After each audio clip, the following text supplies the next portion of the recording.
of his co-workers were gone. What could it mean?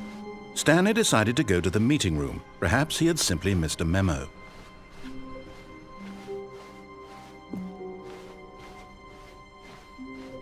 When Stanley came to a set of 2 open doors, he entered the door on his left.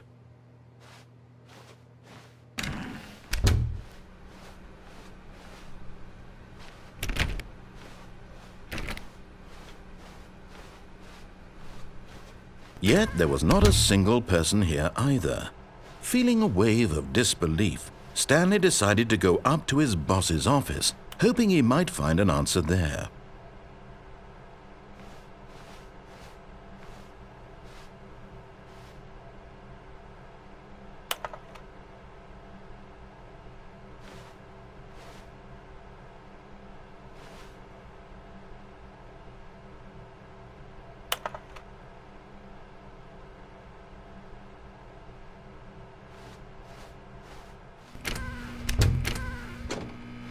Stanley stepped into the broom closet, but there was nothing here, so he turned around and got back on track.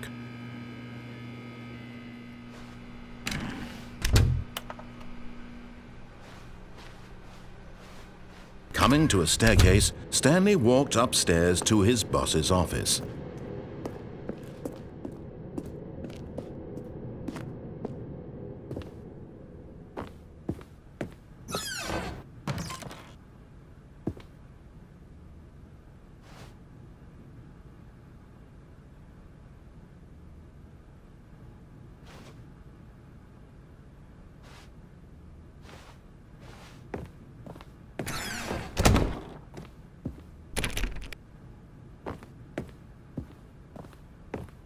Stepping into his manager's office, Stanley was once again stunned to discover not an indication of any human life.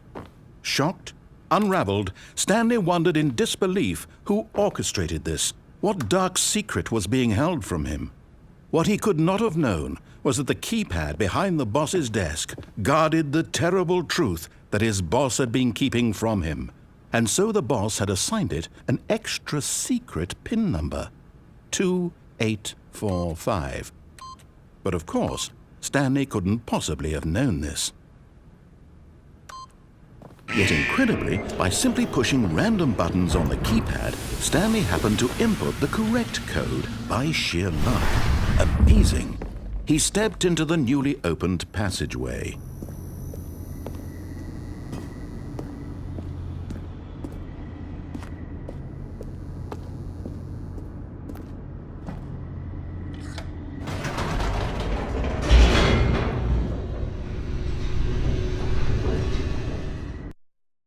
Descending deeper into the building, Stanley realized he felt a bit peculiar. It was a stirring of emotion in his chest, as though he felt more free to think for himself, to question the nature of his job. Why did he feel this now, when for years it had never occurred to him? This question would not go unanswered for long.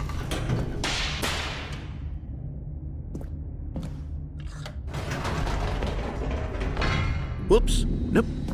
Never mind. Stanley actually got back into the elevator and went back up. Silly me. Why did Stanley do that when he knew that it would just lead back to his boss's office? Well, that's a great question. I just can't wait to find out.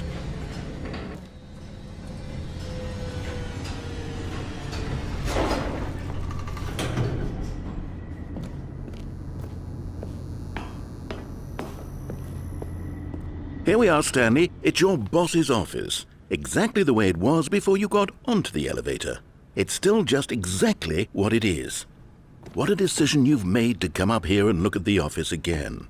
This has fleshed out the plot of the story in new and fascinating ways I could have never anticipated. It's that keen eye for storytelling that you have, an incisive rapid fire of critical plot points, one after the other, weaving a rich tapestry of uncompromising narrative. Wow! I'm bolted to the edge of my seat.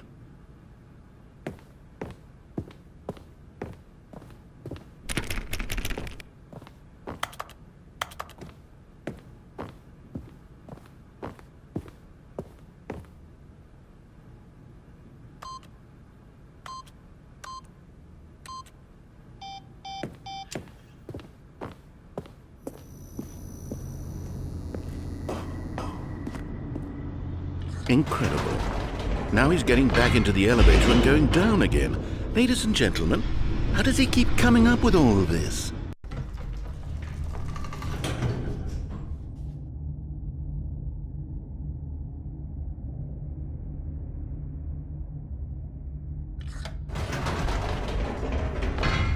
Did you think we were going to go forward down the spooky corridor? No. It's time once again to go back up in the elevator. I can't even begin to grapple with what might be up there. Is it the boss's office again? Or what if it's the boss's office this time? The suspense is killing me.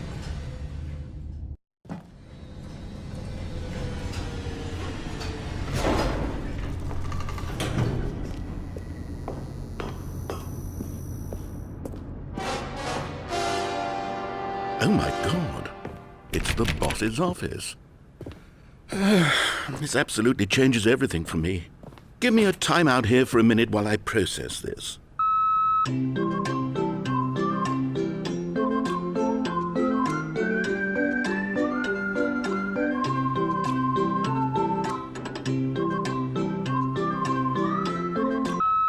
Okay, I'm ready.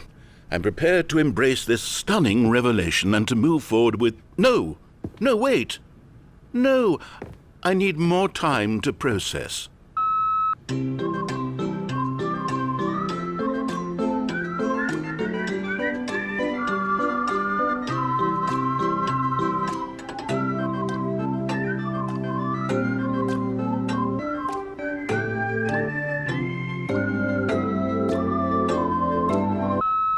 All right, I have fully come to terms with it. I have made space in my worldview for this astonishing new reality. As before, I turn to your expert eye for gripping narrative, Master Stanley.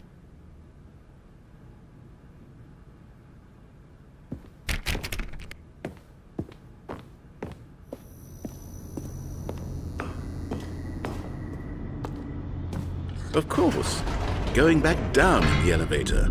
How did I not anticipate it? I mean, sure, now it's obvious, but you have to understand that 30 seconds ago, this kind of thing had never been attempted before. I had no frame of reference to even anticipate it. That's just how revelatory Stanley's decision-making is, a breath of fresh air in a landscape of storytelling that has grown stale and repetitive.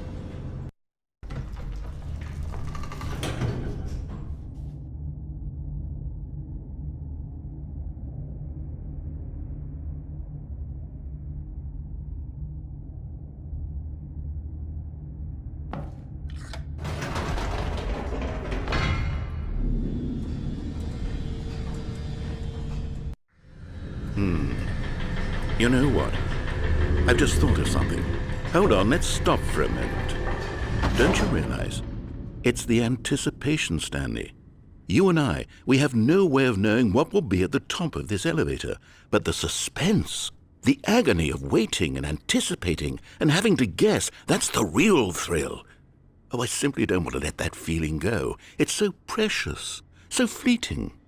Why don't we take this elevator ride nice and slow? There we go. Isn't this so much more exciting? You know, Stanley, it seems like nowadays the only thing that audiences want is to be shocked as loudly and frequently as possible. They want big, explosive moments flung right in their faces from the very moment that things get started. But where's the tension? Where's the trust in the audience to build a slow and nuanced appreciation for the story, the characters? Why aren't we given time to imagine the surprises, to have to think and to anticipate, and then to marvel at the eventual reveal?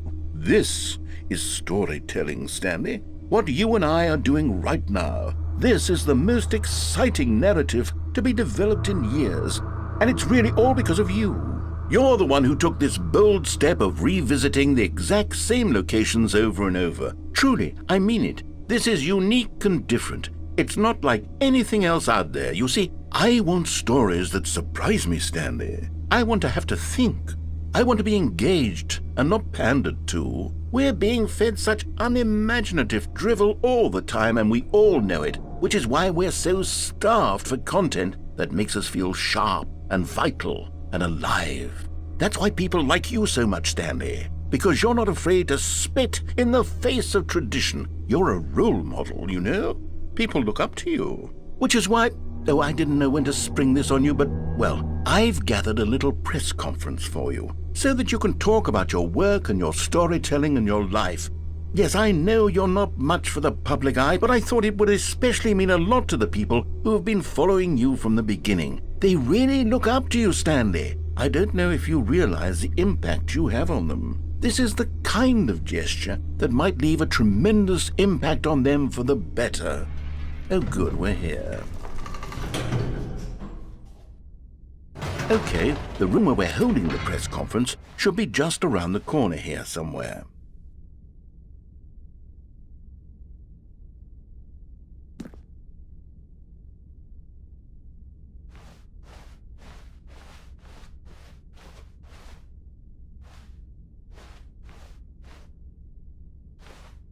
Ah, yes, here it is, just through this door.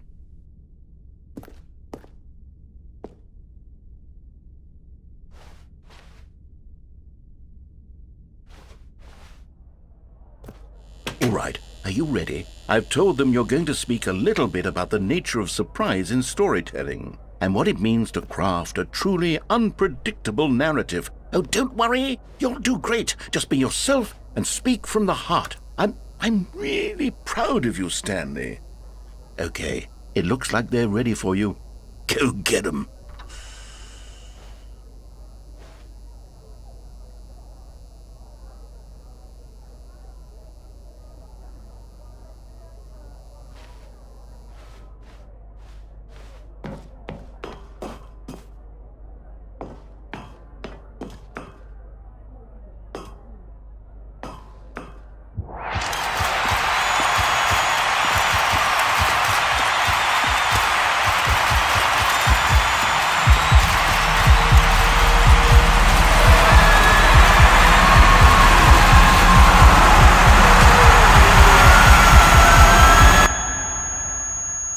Tending that meat.